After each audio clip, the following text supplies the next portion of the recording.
Welcome to New Day. Of course, it is Thursday morning, and we're extending the conversation on what happened at KNUST 2 nights ago, where we're told that a second-year medical student had attempted taking his life because he couldn't deal with the pressures on campus and with his course.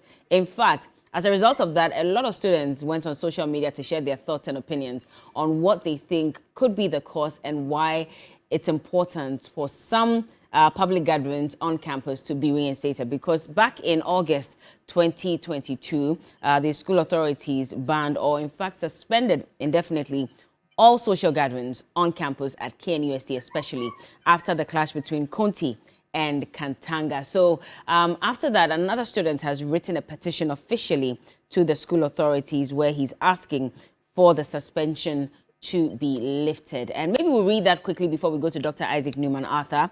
This is a third-year student of KNUST. He says, "My name is Fifi Bediako, a third-year student of KNUST and an affiliate of the University Hall. In the past few weeks, the student front has been faced with difficult moments amidst losing some colleagues, some to illnesses, some to accidents, and most troubling of all, suicide. Depression has been a mainstay in the number of suicidal attempts and even suicide cases with varied causes. I would like to believe in our case that burnout syndrome is a huge contributing factor to this problem. In a community where there's huge mental exhaustion from academic work, with a ban on social activities that may otherwise help release some stress, it becomes obvious that with time, students may feel overwhelmed with loss of motivation, leading to depression, which can ultimately contribute to suicidal ideation and attempts." And it says, "It is in light of the above that I write to you to humbly appeal to your distinguished office to kindly facilitate the process to lift the ban on social gatherings and morale nights. I believe also that the university's counseling team can step up their reach and efforts in these times. An e-counseling platform to ensure anonymity to allow students to talk to professionals whenever needed could prove useful. Counting on your usual support and kind consideration." That's Fifi Obeng Bediako, and he copied the head of the counseling unit, the director of students affairs, and the president, KNUST SRC. Dr. Isaac Newman, thank you so much for joining us this morning. Thank you too for having me. It's been a while. I hope you're well. It's been a while. I know. Fine, by God's grace. But anyway, let's talk about this letter, first of all, that has been written by one of the students. And he may not be the only one who is propagating this message, because if you go on Twitter, following the video that went viral of the student who was rescued when he tried to attempt suicide, or when he attempted suicide, a number of students were saying that the only reason this is happening is because you've stopped us all from finding a way to relieve stress. No activities to help us relieve stress on campus. It's all about going to class to study, writing your exams, and going back to your hall. Literally, that's it. How does this affect the mental health of students, not only at KNUST, but across the country? Yeah, well, that is an oversimplification of what suicide is. So you can ask yourself, there are too many students on campus. Why is it that it was he in particular?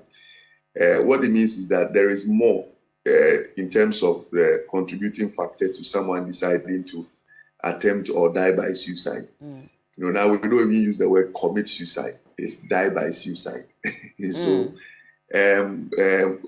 it's what do you call it? It's just an oversimplification. The letter is just an oversimplification, a simplification of what it is. So all those activities can be instituted, yet people will still attempt suicide if there are other factors involved. So I think that is just oversimplification. What could be these factors? Well, the factors cut across. It starts even from childhood, so let me group them: physical, mental, social, and spirituality kind of factors. So physical issues, people have some genetic linkage to some mental illnesses like depression and stuff. So it can go beyond issues. Whenever people focus on issues, it may be just be an oversimplification of the event. So genetic risk, even for suicidal behaviors. Then again, anybody who is dealing with any physical illness, like diabetes, hypertension, stroke, dealing with cancers, HIV. So any chronic disease, the stress and the problems of managing the disease and the impact on the disease itself can tip people into some suicidal behaviors. Then there's anybody with any physical disability or problems, going around life with a physical disability, and anybody also in chronic physical pain, can be a risk factor. Then on the level of mental health, there's something called cognitive distortions. So how people see and evaluate events, they are thinking about events. If those thinking is very, very negative, it affects them. And cognitive distortion, people grew up with it. The way they see life and they think about life. Those two can be there. So someone can be in school, medical school is difficult, but the person may say, Charlie, it's difficult, but Charlie go be. And the person, because of the way they think about the medical education and whatever stresses they are going through, they will just be able to overcome, even without social activities. Then anybody who's gone through any trauma, emotional trauma, because of a certain loss, maybe they've lost a relative, they've lost a job, they've lost something, a relationship, that can be a trigger, a risk factor. Then again, to anybody who's gone through some traumatic experience like rape or abuse or something. So right from childhood. So people carry some emotional pain even from childhood. So this guy, for example, if we were to go into his life, you realize that he goes beyond the medical education. Yeah. There may be, the medical education thing may be a trigger to many things in the person's life. And that is why when you tell someone, get over it, it's not that simple. It's an accumulation of many events. Now something comes up. So for example, someone loses a relationship and you hear, oh, the person's boyfriend left him or her, and because of that, she went to commit suicide. It's not like that. It's possible there are many, many, many things happening to the person. Now the relationship became one of the coping strategies or one of the main coping strategies. Now the person who is also holding everything together is left. So it's not just the relationship they lose. It's something else too that may be there, which maybe stem from the time they were born and how parents handle them and stuff like that. Yeah. Then again too, as a consequences of some other mental illness like depression, anxiety, stress, what do you call it?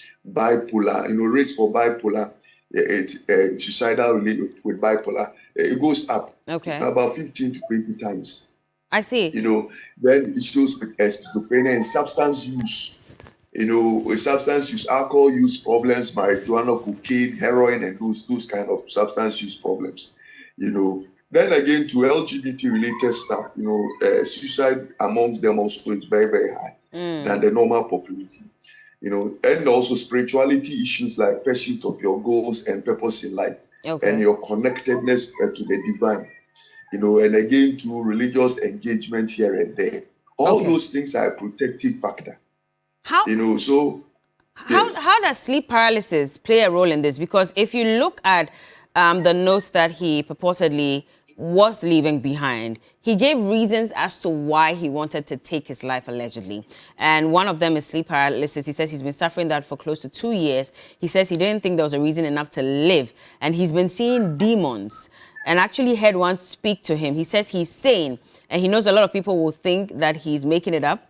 But he says that the demon's exact words were, "Stupid boy, this was right after I had prayed. I wish I didn't have to do this." How do you diagnose based on the reasons that he's given? Yes, so see, this guy, there are multiple things. So that is why just saying that, institute social activities and if you go institute, suicide will go up. It's just over. So you have to take it case by case. Otherwise, you make it very, very simple. Like you see, all the things I've talked about. When people have anxieties here and there, they maybe have PTSD, post-traumatic stress disorder. There are all kinds of things. They're having sleep problems like this guy. Maybe he's even hearing voices about things. And usually some of those voices, right, that depending on what you believe in, you may put it under some demonic kind of event here and there. It goes beyond that. This guy has too many issues in his life that he may have been struggling to deal with. And coupled with medical school is a very tough place. Yesterday, I had a student who has a lecture on Monday, then not even medical school, normal has a lecture on Monday, has 2B on Tuesday, 1B on Wednesday. Medical school is not like that. From morning to evening, the whole week, and the weekend you have to cover, whatever you've learned. Otherwise, the next week another information. So medical school is a very, very, very tough environment. It's just like probably law school. I don't know how tough law school is, but it's a very, very tough environment. So a lot of these students then need constant counseling. We have to go, but just a quick one. Does it mean that a lot of students, especially in medical school, need constant counseling in order to go through the process, because it's not an easy task? It should be part. It should be part, and even screening, mental health screening when they come to school. Did you get that when you were studying? No, but I work at University of Professional Studies, and we've actually instituted some kind of mental health evaluation for students when they come in. The things that we discover and we are dealing with, you have no idea. Okay. All right. Well, Doc. I think that medical school needs some assistance. All right. We'll get back to you again for another conversation on this, but thank you so much for speaking to us. Dr. Isaac Newman Arthur is a clinical psychologist.